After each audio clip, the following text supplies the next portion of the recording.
안녕하세요. 오늘 여러분과 함께 살펴볼 자료는 이후경 정신건강의학과 전문의액을 관계방정식 17의 지혜와 삶의 해법입니다. 여기서 발췌한 내용을 바탕으로 좀 복잡하게 얽힌 우리 시대 인간관계의 실타래를 한번 같이 풀어볼까 합니다. 이 자료 보내주신 거 보니까 정말 흥미로운 지점들이 많더라고요. 네, 맞아요. 이 글은 그 관계에서 겪는 어려움들을 아주 독창적인 비유로 풀어내고 있어요. 심리학, 또 철학, 이런 관점들을 넘나들면서요. 아, 비유가 독특했죠. 네. 언뜻 보면 이게 답이 있나 싶은 복잡한 문제 같은데 자세히 들여다보면 그 안에 분명 길이 있다는 좀 희망적인 메시지도 담고 있거든요. 관계를 방정식이라고 표현한 것부터가 신선했어요. 맞아요. 그래서 오늘 저희는 이 자료 속의 통찰들을 좀 살펴보면서요. 여러분이 일상에서 마주하는 그 복잡한 관계들 있잖아요. 네네. 그걸 좀 이해하고 또 그 안에서 균형점을 찾고 더 나아가서는 성장할 수 있는 그런 지혜. 그러니까 이른바 관계 방정식의 해법에 대한 실마리를 같이 찾아보려고 합니다. 좋습니다. 자, 그럼 한번 본격적으로 탐구를 시작해 볼까요? 이 글이 시작하는 옛날 이야기부터가 딱 시선을 끌더라고요. 어떤 아버지가 돌아가시면서 유언을 남겼는데 전 재산이 소 17마리였대요. 근데 이걸 세 아들에게 각각 12, 13, 19으로 나눠주라니. 이게 딱 떨어지지가 않잖아요. 그렇죠. 17이라는 숫자가 참 애매하죠. 2로도 3으로도 9로도 안 나눠지니까요. 네. 아들들이 막 끙끙 앓고 있었겠죠. 그럴 때 마침 소 한 마리를 몰고 가던 나그네가 나타나서 아주 현명한 제안을 하죠. 제 소 한 마리를 빌려드리겠습니다. 아, 거기서 해결의 실마리가 나오는군요. 네. 그렇게 소가 18마리가 되니까 문제가 거짓말처럼 풀리는 거예요. 큰아들은 18의 절반인 9마리, 둘째는 13분의 1인 6마리, 셋째는 19분의 1인 2마리. 오, 다 합치면 딱 17마리네요. 네. 정확히 17마리가 되고 나그네는 빌려줬던 자기 소 한 마리를 다시 딱 찾아가는 거죠. 이게 바로 17의 지혜라고 하는 거죠. 발상의 전환이랄까요? 와, 진짜 기발하고 명쾌한 해법이에요. 뭔가 간단한 1차 방정식 푸는 것처럼요. 네, 그렇죠. 하지만 우리 현실 속의 인간관계는 이렇게 딱 떨어지는 답이 잘 안 나오잖아요. 이 글에서도 지적하듯이 현실은 뭐 2차, 3차 방정식을 넘어서 때로는 미분 방정식 같기도 하고 아예 해답이 없어 보이기도 하고요. 맞아요. 성공하고 행복하려고 들어간 직장이나 가정이 오히려 엄청 치열한 관계의 전쟁터가 되는 경우 아마 여러분도 경험해 보셨을 겁니다. 네, 그런 경험들 다들 있으시죠? 상황이 이렇다 보니까 한 유명한 정신과 의사 선생님은 모든 정신질환은 본질적으로 인간관계의 장애다. 이렇게까지 진단하기도 해요. 아, 그렇게까지요? 네. 요즘 사회에서 IQ보다 EQ, 그러니까 감성 지능이 더 중요하다고 하는 것도 다 같은 맥락인 거죠. 사람들과 건강하게 잘 연결되고 소통하는 능력, 이 관계 맺기 능력이 정말 중요해요. 아무리 강조해도 부족하죠. 그런데 이 관계라는 게 또 늘 변하잖아요. 이 변화무쌍한 속성을 사계절에 비유한 대목도 저는 상당히 인상 깊었어요. 관계에도 따뜻한 봄, 활기찬 여름, 좀 쓸쓸한 가을, 혹독한 겨울이 있다는 거죠. 네, 맞아요. 특히 관계가 완전 얼어붙은 겨울에는 좋았던 시절 온기가 어땠는지 기억조차 안 날 때도 있잖아요. 그렇죠. 이 비유에서 우리가 얻을 수 있는 중요한 통찰은 어느 한 계절에 영원히 머물 수는 없다는 사실을 받아들이는 태도인 것 같아요. 아, 받아들이는 태도? 네, 화목한 여름에 너무 취해 있거나 아니면 고독한 겨울에 냉기에 절망해서 주저앉거나 그러지 말고 자연이 순환하듯이 관계 역시 불화, 화목, 고립 이런 다양한 상태를 오고 간다는 걸 이해해야 한다는 거죠. 그래서는 이걸 험난한 산을 오히려 즐기면서 오르는 뛰어난 등산가의 비유예요. 아, 등산가 비유? 네, 관계의 각 단계를 피하지 않고 용기 있게 딱 마주하고 그 계절에 맞는 옷을 입는 지혜, 그게 필요하다는 의미겠죠. 그렇다면 그 각 계절 혹은 각 상황에서 구체적으로 어떤 지혜, 어떤 해법을 적용해 볼 수 있을까요? 이 자료가 물리학자이자 신학자였던 광노순 선생님의 사유를 빌려서 6가지 관계 국면과 대처법을 제시하더라고요. 첫 번째 상황이 불화의 관계예요. 이게 가장 흔하면서도 힘든 상황이죠. 그렇죠. 관계가 뒤틀리고 막 억눌린 감정이 쌓이면 언젠가는 터지기 마련인데 이걸 어떻게 다뤄야 할까요? 그래서는요, 먼저 이 억압된 감정이 분출되는 것 자체는 자연스러운 현상이다, 이렇게 인정을 하라고 해요. 중요한 건 그 방식인데, 방식이요? 네, 두려움이나 미움 같은 그런 부정적인 에너지를 싣지 않고 당사자에게 순리대로 표현하는 게 핵심이라는 거죠. 많은 경우에 우리는 정작 당사자 앞에서는 말 못하고 엉뚱한 제3자에게 막 불만이나 분노를 터뜨리잖아요. 아, 맞아요. 괜히 다른 사람한테 풀고. 네, 그러면서 관계가 더 꼬이게 만들죠. 이건 피해야 할 함정이라는 거고요. 그리고 한 걸음 더 나아가서 이 불화의 표면 아래에 숨어 있는 깊은 동기를 좀 헤아려 보자. 이런 시도가 필요하다는 겁니다. 깊은 동기요? 이런 이분법을 넘어서서요. 어쩌면 이 갈등 자체가 서로에게 관계의 변화를 요구하는 신호일 수도 있다. 이런 가능성을 좀 열어두자는 거죠. 아, 근데 현실에서는 사실 누가 옳고 그르냐 이걸 따지거나 논쟁에서 어떻게든 이기려고 하게 되잖아요. 그렇죠. 그 유혹에 빠지기 쉽죠. 그래서도 이런 태도를 아주 신랄하게 비판하더라고요. 뭐 악성 스포츠니 자위책이니 이런 표현까지 쓰면서요. 내가 논리적으로 이겼으니 통쾌하다? 이건 나쁜 습관이고 심지어 저 사람이 졌으니까 내가 기쁘다. 이건 나쁜 취미다. 이렇게 일침을 가해요. 네, 아주 날카로운 지적이죠. 그래서 글이 제시하는 건강한 태도는 결과에 좀 초연한 유연함이에요. 설령 논쟁에서 졌더라도 와, 나도 이렇게 질 수 있구나 하고 그냥 툭 웃어넘길 수 있는 여유. 하하, 그런 여유. 네, 반대로 이겼을 때도 내가 이길 수도 있구나 하면서 좀 담담하게 받아들이는 자세. 승패 그 자체보다 관계의 자연스러운 흐름, 그러니까 순리를 따르는 게 더 중요하다는 깊은 메시지가 담겨 있는 거죠. 이기는 것보다 관계를 회복하는 게 더 가치 있다는 거예요. 그렇군요. 불화와 정반대 상황도 있겠죠.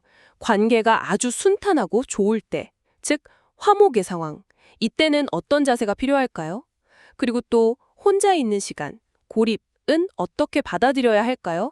이 두 가지를 묶어서 두 번째 해법으로 제시하네요. 관계가 화목할 때, 그래서는 평형기술이라는 아주 흥미로운 개념을 소개해요. 평형 기술이요? 네, 지금 이 좋은 순간을 충분히 음미하고 즐기되 동시에 저 보름달이 차면 결국 기울듯이 이 좋은 관계 역시 영원하지는 않고 언젠가는 변할 수 있다는 사실을 잊지 않는 거예요. 아, 변할 수 있다는 걸 인지하는 거군요. 마치 아름다운 소나무에 걸린 보름달을 감상하면서도 곧 금음이 다가올 거라는 자연의 이치를 담담하게 아는 상태. 그런 상태에 비유하죠. 좋은 상태에 대한 집착이나 도취에서 벗어난 뭐랄까 깨어있는 균형 감각. 이게 필요하다는 뜻입니다. 그럼 혼자 있는 시간, 고립은 어떻게 활용해야 할까요? 자칫하면 부정적인 외로움으로 빠지기 쉬운데 이걸 좀 긍정적으로 바꿀 방법이 있을까요? 네. 그래서는 이 고립의 시간을 부정적인 고독, 롤리니스 이게 아니라 긍정적이고 창조적인 호젓함, 솔리튜드의 시간으로 만들 수 있다고 강조합니다. 호젓하며 네. 혼자 그림을 그리거나 시를 쓰거나 음악을 감상하거나 아니면 조용히 명상하면서 내면을 들여다보는 시간처럼요. 이 호젓함 속에서 우리는 자신을 깊이 성찰하고 내면의 샘에서 힘을 길어 올릴 수 있다는 거죠. 아, 내면의 힘을 기르는 시간이군요. 네. 더 나아가서는 이 시간이 우주나 신과 같은 어떤 초월적인 존재와 연결되는 통로가 될 수도 있다. 이렇게까지 말해요. 혼자 있음을 통해서 오히려 더 깊은 연결과 충만함을 경험하는 약간 역설적인 지혜죠. 관계 속에서 우리를 힘들게 하는 또 다른 요소가 바로 외부의 평가잖아요. 세 번째 해법이 칭찬과 비난에 대한 대처법인데 이것도 참 균형 잡기가 어려운 부분 같아요. 칭찬 들으면 우쭐해지고 비난 들으면 쉽게 상처받고 그게 인지상정이니까요. 그렇죠. 광로순 선생님의 통찰을 빌린 이 글의 해법은 그래서 상당히 파격적이에요. 칭찬을 들으면 일단 무심하게 흘려들으래요. 네, 무심하게요. 네. 그리고 나중에 혼자 있을 때 오히려 두려움으로 곱씹어보라고 합니다. 그래, 그 칭찬이 과연 본질적인 나와 무슨 상관이란 말인가 이렇게 자문하면서 외부 평가에 흔들리지 말고 자신이 가야 할 길, 자신의 지평선에 다시 집중하라는 거죠. 아, 비난은요? 그럼 비난도 무심하게. 비난 역시 마찬가지예요.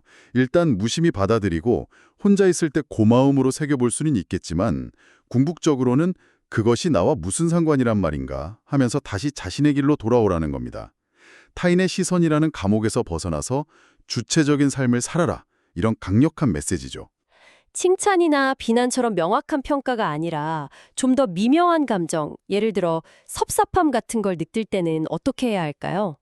나는 이만큼 했는데 왜 안 알아주지? 이런 마음이 들 때 말이에요. 그래서는 그 섭섭함 자체가 내 존재 가치를 타인의 인정이나 평가에 기대고 있었다는 명백한 증거라고 딱 지적해요. 아, 그렇네요. 그 사실을 깨닫는 게 첫걸음이고요.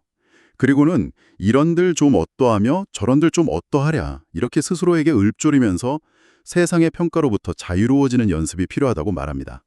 초연해지는 연습이군요. 네. 더 나아가서 우리가 누군가를 비난하려고 할 때 혹시 그 밑바닥에 나의 질투심이 깔려 있지는 않은지, 또 누군가를 칭찬하려고 할 때 혹시 내 안에 불안감을 감추려는 의도가 숨어 있지는 않은지 이걸 먼저 스스로 성찰해야 한다고 강조해요. 이런 자기 성찰을 통해서 아첨과 험담의 차원을 넘어설 때 비로소 진정한 칭찬과 건강한 비판이 가능해진다. 이런 깊은 통찰을 보여줍니다. 네 번째 주제는 악인과 선인의 구분입니다. 우리는 흔히 세상을 선과 악, 좋은 사람, 나쁜 사람 이렇게 나누려는 경향이 강하잖아요. 이 자료는 이런 이분법에 대해서 어떤 시각을 제시하나요? 악인과 선인의 구분이 우리가 생각하는 것보다 훨씬 상대적이고 상황적일 수 있다는 점을 아주 날카롭게 지적합니다. 예를 들어서 부당해 보이는 권력자를 악인으로 딱 규정하고 그에 맞서는 자신을 자동적으로 선인이라고 여기는 경우. 이게 대표적이죠. 아, 그런 경우 많죠. 근데 글은 좀 냉정하게 물어요. 남이 악하다고 해서 내가 반드시 선한가? 남이 악할 때 나 역시 악할 수 있고 내가 정당하다고 믿을 때 상대방 또한 나름의 정당성을 가질 수 있다. 이런 복잡성을 인정해야 한다는 거죠. 선악의 프레임으로 세상을 딱 재단하는 게 얼마나 위험할 수 있는지 경고하는 셈이에요. 그래서 묘사와는 미성숙한 악인과 미성숙한 선인의 모습도 되게 흥미로웠어요. 악인은 숨어서 이익 챙기고 그걸 과시하면서 남들 부러움 사는 데서 쾌감을 느끼고 네, 선인은 남에게 잘해주면서 느끼는 그 좋은 사람이라는 기분 있잖아요. 거기에 중독돼서 자기 공이 드러나길 은근히 바라는 사람 이렇게 그려지는데 둘 다 뭔가 좀 온전하지 못한 모습 같아요. 맞습니다. 그래서는 이런 모습들이 어쩌면 어린 시절의 순수한 장난기나 인정받고 싶은 욕구가 건강하게 성장하지 못하고 약간 뒤틀린 결과일 수 있다. 이렇게 봐요. 아, 그럼 진정한 지향점은 뭘까요? 소위 악이라고 불릴 만한 행동을 할 때는 차라리 세상에 드러내놓고 할 수 있는 배짱을, 반대로 선이라고 여겨지는 행동을 할 때는 오히려 아무도 모르게 숨어서 하는 마음을 되찾는 것. 이걸 지향점으로 제시해요. 선악의 구분을 넘어서는 거군요. 네. 무엇이라든 남의 시선이나 평가 때문이 아니라 그냥 좋아서, 그냥 하고 싶어서 하는 그런 단순하면서도 힘 있는 사람이 되는 것. 그게 자연과 조화로운 성숙한 상태라는 거죠. 다섯 번째는 성공과 실패라는 주제입니다. 우리 삶에서 정말 빼놓을 수 없는 부분이죠. 관계에서의 성공과 실패, 혹은 사회적인 성취와 좌절, 이런 걸 어떻게 받아들여야 할까요? 아주 높은 사회적 지위에 오르고 큰 성공을 거둔 사람의 예를 들어요. 그런데 이 사람이 어느 날 문득 비행기 창밖으로 보이는 아주 작은 세상 풍경을 보면서 깨달음을 얻는 순간이 올 수 있다는 겁니다. 아, 비행기 창밖 풍경이요? 네, 그동안 자신이 어깨에 힘주고 중요하게 여겼던 모든 것들이 사실은 얼마나 작고 부질없었는지, 명함이나 직함 같은 겁대기를 벗어던지고 그냥 자유로워지고 싶다는 강한 충동을 느끼는 거죠.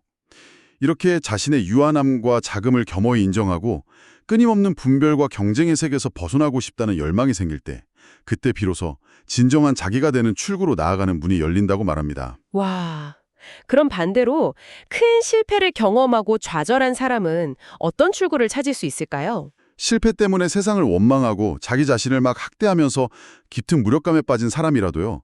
어느 날 문득 공원 벤치에 누워서 하늘에 흘러가는 구름이나 발밑에 이름 모를 푸른 포기를 보면서 다른 차원의 현실을 문득 깨달을 수 있다고 해요. 자연 속에서요? 네.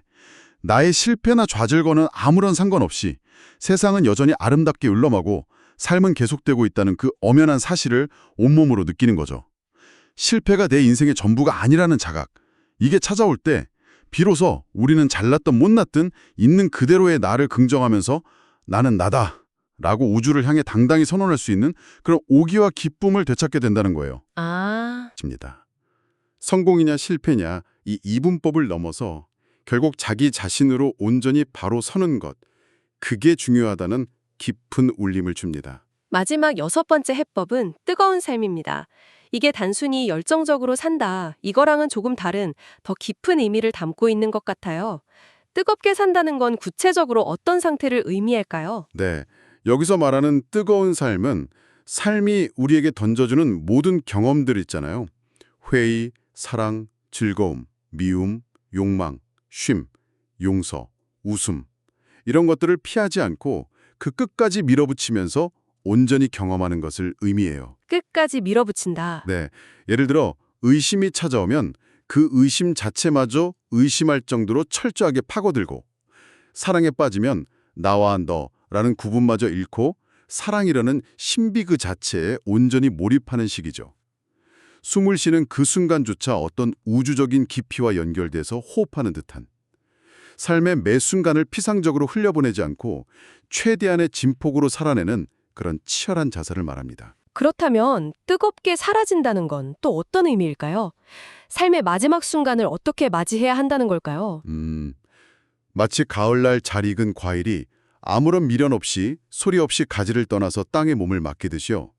삶의 모든 순간을 뜨겁게 살아낸 사람은 죽음 또한 자연스러운 과정으로 받아들일 수 있다는 겁니다. 아, 자연스러운 과정으로요. 네, 삶의 희로애락을 깊이 겪으면서 얻게 된 내면의 밝음과 맑음, 그리고 고요한 힘.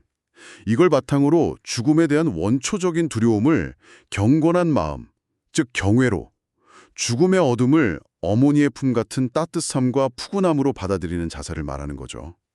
존재의 다음 장, 그 미지의 신비를 향한 거대한 신뢰 속에서 조용히 그러나 충만하게 사라지는 모습을 그리는 거예요. 이 6가지 해법들을 다 관통하는 듯한 마지막 결론 부분의 예화가 정말 강렬한 여운을 남겼어요.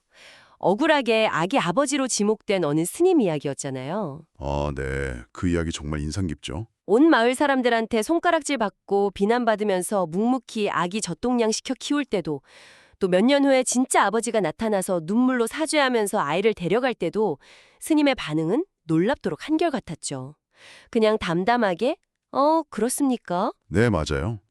이 예화는 외부의 폭풍 같은 상황 변화나 타인의 극단적인 평가, 그게 비난이든 사죄든 거기에 조금도 흔들리지 않는 깊은 내면의 평정심과 초연함을 아주 극적으로 보여주죠. 그쵸. 그래서는 이 스님의 경지를 기독교의 원죄 개념, 그러니까 인간의 근원적인 한계와 불완전성에 대한 인식, 혹은 불교의 고진멸도, 즉 고통의 원인인 집착을 알고 그것을 소멸시켜 해탈에 이르는 길, 이런 것과 연결짓습니다. 아, 고진멸도? 네, 이 고진멸도의 지혜는 결국 현상 너머의 본질을 꿰뚫어 봄으로써 고통에서 벗어나는 길을 제시하는데 스님의 반응이 바로 그런 경지를 보여주는 듯하죠.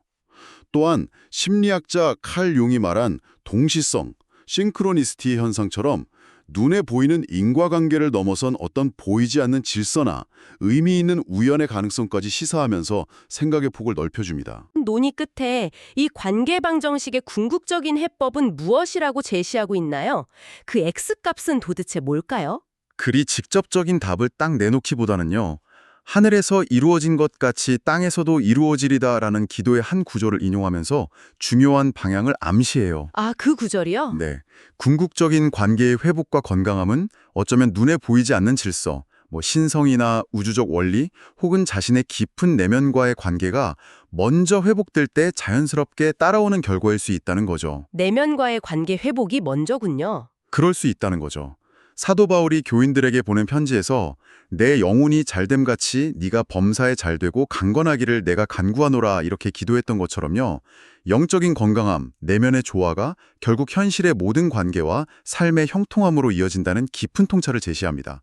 내면의 질서가 외부 세계의 질서를 반영하거나 이끌어낸다, 이런 관점이죠. 그런데 이렇게 깊고 철학적인 이야기들을 다 펼쳐놓고 나서 저자가 정말이지 허를 찌르는 어쩌면 가장 중요한 메시지를 맨 마지막에 던지잖아요.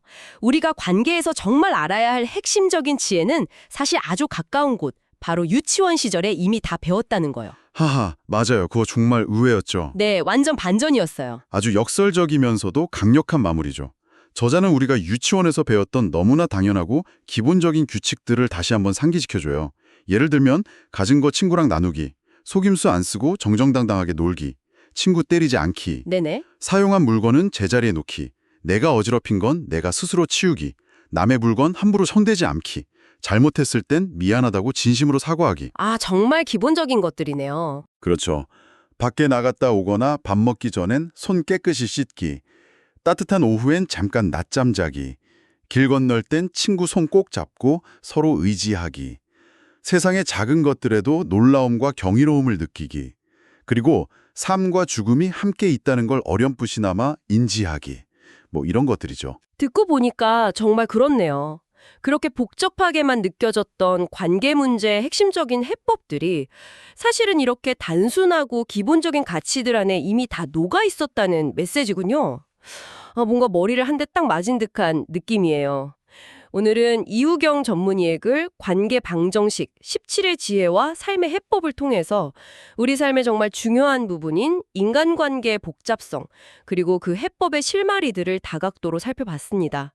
17마리 소 이야기의 그 기발한 지혜에서 시작해서 관계의 사계절, 또 불화와 화목, 칭찬과 비난 같은 6가지 구체적인 상황에 대한 대처법, 그리고 마지막으로 우리를 겸허하게 만드는 유치원의 지혜까지 정말 곱씹어 볼 만한 이야기들이 풍성했던 시간이었습니다. 네.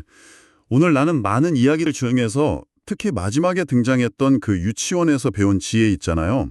그거 하나를 오늘 하루 동안 의식적으로 한번 실천해보는 건 어떨까 싶어요. 아, 그거 좋네요. 예를 들어 남의 물건에 함부로 손대지 말라는 원칙을 타인의 감정이나 사적인 영역을 존중한다는 의미로 좀 확장해서 적용해 볼 수도 있겠고요.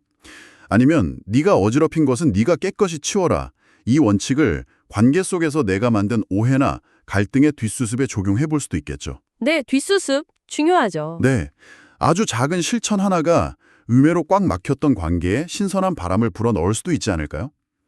오늘 밤 잠들기 전에 한번 조용히 생각해 보시면 좋겠습니다. 네, 오늘 저희와 함께 이 깊이 있는 사유의 여정에 동참해 주셔서 진심으로 감사합니다. 다음 시간에 또 흥미로운 자료와 통찰로 여러분을 찾아뵙겠습니다.